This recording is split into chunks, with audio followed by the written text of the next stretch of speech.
Yo, salut Mugi, voilà, ce chapeau de paille, on se trouve aujourd'hui pour la review du chapitre 349 de Toriko. Alors, un chapitre qui va donc nous faire découvrir un peu le monde des esprits, le monde des âmes, des esprits de nourriture, et qui va être vraiment un chapitre qui va vraiment un peu vraiment nous développer, nous faire découvrir, nous découvrir ce monde ô combien passionnant. Alors avant de démarrer cette review, voilà, donc si vous n'étiez pas au courant, donc depuis que j'ai dépassé les 100 abonnés donc sur YouTube, pour un petit peu marquer le coup, j'ai décidé de m'afficher un petit peu plus au lieu voilà, de m'afficher un peu en secret comme ça maintenant. Maintenant, vous voyez un petit peu plus ma tête, si je garde toujours un peu des petites lunettes par précaution, enfin, ou pas. Et du coup, je voulais vous tenir aussi en courant par rapport à ce qui s'était, par rapport à la sortie tardive des chapitres. Voilà pourquoi, comme le chapitre de Toriko qui sort que le dimanche, bon, d'habitude il sort le samedi ou le vendredi, ça dépend, mais là ça a été encore un peu plus long que d'habitude. C'est aussi dû en fait de, de ce qui s'est passé au Japon. Donc j'en avais déjà parlé dans d'autres vidéos, mais je vais quand même vous en parler un petit peu à vous aussi. Il n'y a pas de raison que vous soyez pas au courant d'abord. Et donc, le magazine, donc pour ceux qui sont au courant, le magazine, enfin le manga Toriko est publié dans un magazine de prépublication, donc qui sort toutes les semaines, c'est pour ça qu'on a les chapitres toutes les semaines. Donc un magazine qui s'appelle le Weekly Shonen Jump. Et donc depuis quelques semaines, les personnes donc, qui s'occupaient donc de récupérer le jump de chaque semaine, donc pour être récupérer tous les mangas qui étaient publiés dedans, il y a une partie de ces personnes-là donc qui s'occupaient donc de récupérer un jump et puis de le traduire. Enfin, souvent ils arrivaient à se le fournir avant sa sortie officielle. Et c'est pour ça qu'on avait à peu près la sortie en même temps qu'au Japon. Et donc ces personnes-là se sont fait arrêter par la police japonaise. Enfin une partie après, je sais pas il y a combien de personnes qui s'en occupent de ça directement, mais je sais que il distribuait les scans à pas mal de teams, enfin que de différents pays d'ailleurs, notamment ceux qui s'occupent des teams anglaises. Et c'est pour ça que nous, là en France, on peut pas la majeure partie des teams traduits sur des scans qui sont d'abord traduits en anglais. C'est pour ça donc du fait de ce fait-là que c'est un peu plus long à cheminer pour nous. Mais pour d'autres mangas, par exemple pour Fairy Tail et pour Nanatsu no Taizai, je crois pas qu'on ait eu enfin, on a eu du ralenti de la première semaine, mais là depuis la semaine dernière, je crois que c'est redevenu un peu à la normale. Surtout que c'est pas le même magazine, mais bon, c'est les mêmes personnes qui s'en occupent. Hein, vous avez compris là, vous avez compris l'idée. Et donc voilà, c'est pour ça qu'on est amené à voir ce chapitre de manière aussi tardive. Mais bon, voilà, comme je vous dis, abonnez-vous à la chaîne. Enfin, j'aime pas trop des masses faire de la pub pour ça, mais au moins comme ça, si vous abonnez, vous êtes directement averti quand la vidéo elle sort. Et puis par conséquent aussi quand le chapitre sort. Et puis de toute façon, il y a toujours le lien dans la description du chapitre en question, enfin, dont je m'occupe pendant la review. Donc, passons aux choses sérieuses. Donc la review ce chapitre 349 donc avec l'entrée, donc la découverte du monde des esprits de nourriture. Donc on voit Komatsu qui commence à passer, qui franchit la porte en fait, et on voit donc directement son esprit de nourriture. Alors je sais pas le souvenir qu'on l'avait vu précédemment dans le manga. Et donc, comme lui précise dans Slim, t'as un petit démon d'appétit. Enfin, voilà, Komatsu, comme on le sait, il préfère largement plus cuisiner la nourriture et puis les différentes denrées, les différents ingrédients plutôt que de les consommer. Voilà, c'est pour ça que Toriko a un énorme démon d'appétit de nourriture. Enfin, les quatre rois, ou même les grands chefs comme Midora, comme Ichiryu, et puis aussi Jiro aussi, que j'avais un petit peu oublié entre guillemets, et puis surtout Acacia. Et donc voilà, pour les chefs, même si ça nous aime, enfin on le voit vraiment que pour Komatsu, mais pour les autres chefs, il semble que c'est aussi le cas, donc que la majeure partie n'est pas un grand appétit. Enfin, pour la majeure, ceux qui sont présents là, j'entends, même si certains doivent très certainement avoir un très gros appétit. Donc Komatsu, donc, qui a un tout petit appétit, et puis même dans Slim lui fait la remarque, il lui dit t'as vraiment un tout petit démon d'appétit, puis il va falloir vraiment que tu bagarres sévère pour pas te faire bouffer par les autres, parce qu'ils dès qu'ils ont franchi la porte, ils ont été entourés donc par le reste des esprits de nourriture qui se trouvent donc dans le monde des âmes. Et donc on va apprendre leur origine directement de Don't Slim, et puis aussi de Kaka aussi, si je dis pas de bêtises. Enfin, j'y reviendrai un petit peu après parce que ça nous sera dévoilé un petit peu plus tard. Donc, Don Slim donc, franchit donc la porte du monde des esprits avec tous les chefs et donc il se retrouve devant le directeur, si vous voulez. Enfin, je sais pas si on pourrait vraiment qualifier ce directeur, le boss, si vous voulez, du monde des esprits, celui qui gère à peu près les bails, si vous voyez ce que je veux dire. Et donc voilà, on apprend que c'est lui le père de May, donc la directrice de la cuisine de l'éternité qu'on avait vu dans le chapitre 344. D'ailleurs, allez voir ma review si ça vous intéresse. J'avais un petit peu plus développé, enfin, pendant ce scan-là, ouais, elle apparaissait, et puis j'en avais eu l'occasion d'un petit peu d'en parler, et donc là, on voit son père, parce qu'à l'époque, en fait, je savais pas qui était son père, si c'était Dan Slim, si c'était Chiryu, et puis non, en fait, c'est Ika, Heu, Ika donc le directeur du monde des esprits. Voilà et puis ce qui permet aussi de l'identifier comme son père, c'est le fait qu'il ait aussi beaucoup de tentacules un peu comme sa fille et donc voilà, il nous est présenté comme celui qui connaît le boss et c'est lui un peu qui va présenter aux cuisiniers les spécificités de ce monde-là et donc qu'est-ce qu'ils vont devoir faire pour arriver à s'en sortir.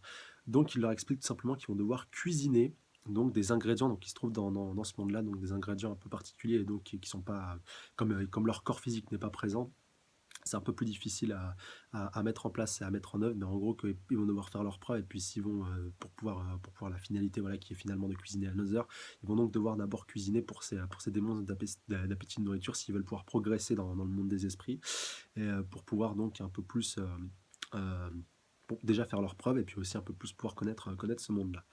Donc en parallèle de ça, donc devant la porte du monde des esprits, donc on revoit donc la sœur de comment il s'appelle déjà de Sonny. Excusez-moi encore, j'ai oublié son prénom. Je le remettrai d'ailleurs dans les commentaires, je pense. Donc qui est présent avec Gigi, donc qui sont, je crois, les deux seuls qui sont pas partis avec tout ce qui est tous les autres personnes qui ne sont pas des cuisiniers. Et donc Gigi lui dit qu'il faut qu'il commence à se mettre à l'abri pour pas se faire avoir, pour pas se faire happer un peu par tout ce qu'est le monde des esprits, par les esprits de nourriture. Et donc on voit la sœur donc la sœur de notre ami Sonny, donc qui tient Komatsu dans ses bras, donc ça nous prouve déjà une chose que son corps physique n'est pas rentré. Et comme Gigi va un peu le développer un petit peu plus tard, donc il nous explique que dans le monde des esprits de nourriture, en gros, il n'y a que l'âme des personnes qui peut rentrer dans ce monde des âmes. Voilà, en même temps, c'est pas le monde des âmes pour rien. Et il nous explique aussi que l'âme des personnes, elle est directement rattachée aux cellules gourmet. En gros, que si on n'a plus d'appétit, en fait, notre âme, elle meurt. Et c'est pour ça, en fait, qu'on voit un peu le corps de Komatsu un petit peu sans vie, un peu comme une personne qui est dans le coma ou autre. Enfin, ou une personne un petit peu morte, entre guillemets, bien entendu.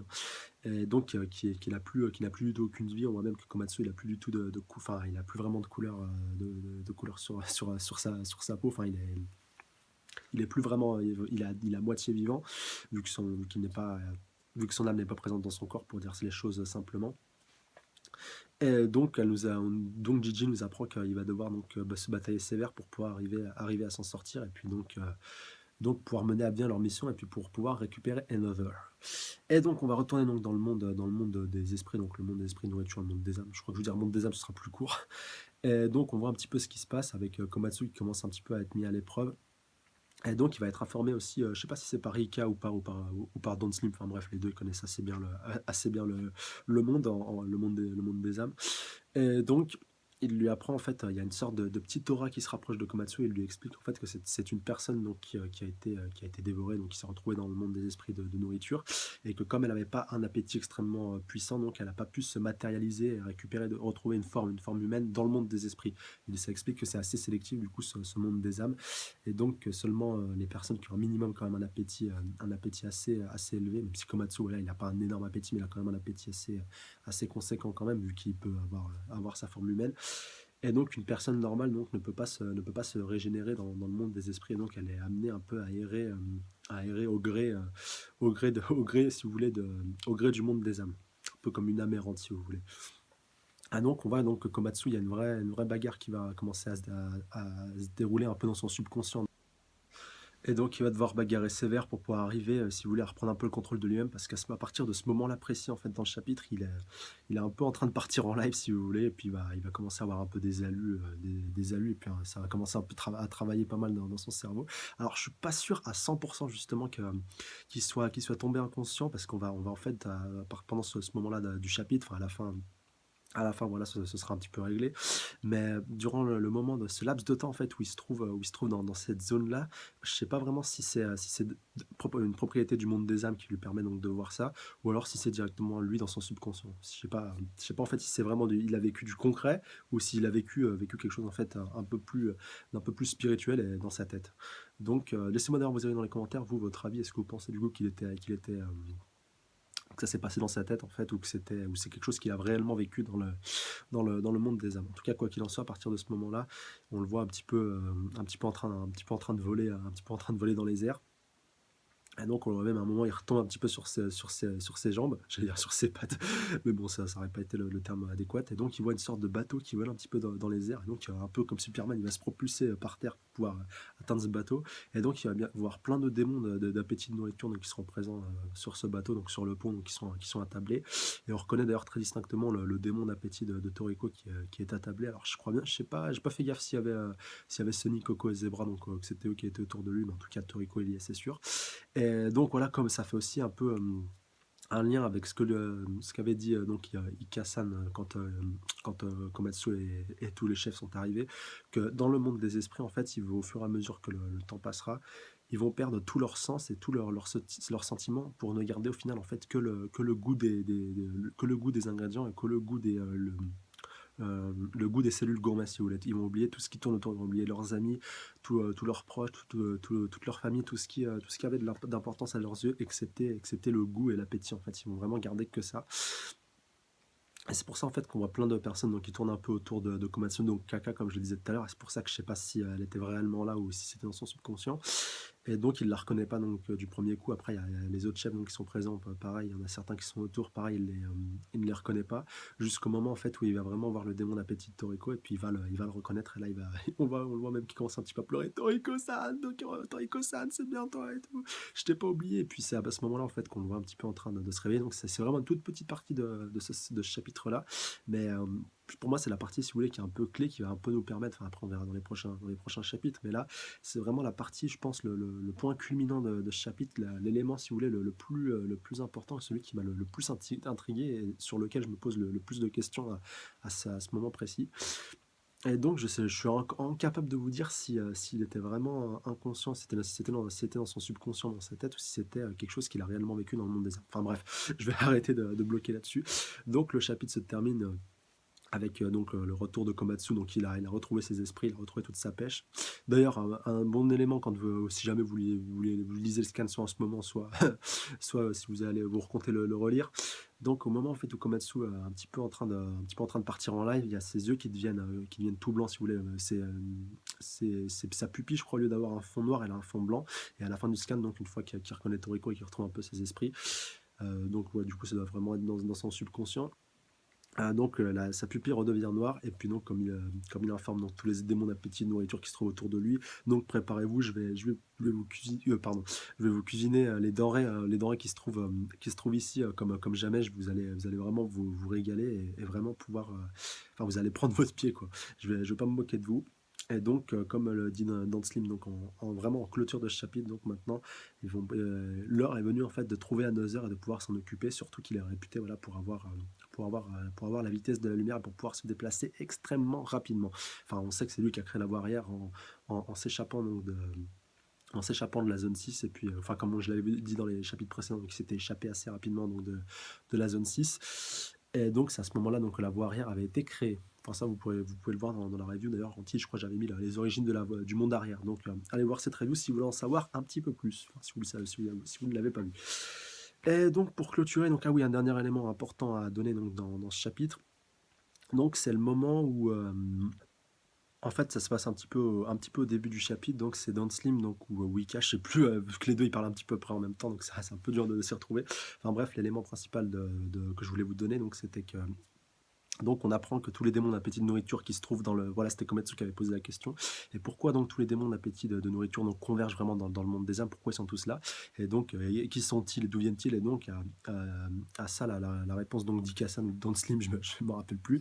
Donc, la réponse est que, donc, après que Black Moon, donc, vous savez, donc, la grosse baleine sur laquelle se trouve Blue Grill, et puis qui compose essentiellement la zone 6, donc, lorsqu'elle ingurgite, donc elle se nourrit et qu'elle consomme donc, des ingrédients qui se trouvent dans la mer, donc dans la mer obscure, je crois qu'on l'avait, que ça s'appelle comme ça. Donc, si vous voulez, c'est une mer sans lumière. Donc, tous les ingrédients donc, qu'elle consomme et qu'elle dévore.